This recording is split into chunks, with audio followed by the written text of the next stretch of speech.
The most popular framework for learning is referred to as the information processing theory. This theory is grounded on a model that works very much like what computers do now, an input, processing, and output. We call that encoding, which is selecting the right pieces of information, storage, aka processing, or organizing the knowledge we have, and retrieval, which is output, or being able to integrate our prior knowledge and new knowledge towards application. Essentially, the simple model is often referred to simply as encoding, storage, and retrieval, or you can think of it as input, processing, output, or as selecting, organizing, and integrating, whatever works for you. This model is often referred to as a cold cognitive approach. It assumes a very simple, very clean, very precise system that works consistently. Overall, that is true. More recently, with increasing interest in the learning sciences and development in the fields of cognitive science and educational psychology, amongst other fields, there is a more system-level analysis that comes into play. We now acknowledge that there are many things that come into play to make learning happen.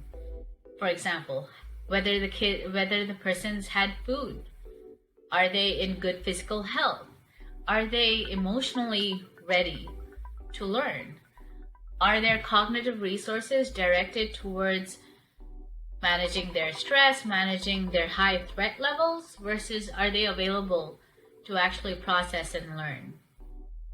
We're also thinking about how identity plays a role in how students learn.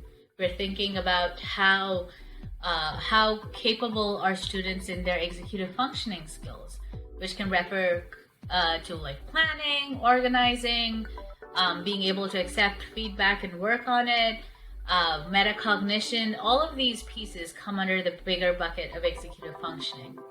There's also conversations around how all of these are dynamic pieces and very unique to every individual learner and their contexts. So when we design EdTech, whether that's a product or a curriculum or a program, we need to keep in mind that there are so many pieces that can impact that product's success. To what extent can you control these will temper the claims you can make in terms of your impact and efficacy. For that reason, I often like to recommend folks to think about that input, processing, output, or the encoding, storage, retrieval process, because those are things that we can help facilitate to a greater extent than, say, helping with a student's current emotional health or their current physical health. And with that, our video comes to an end.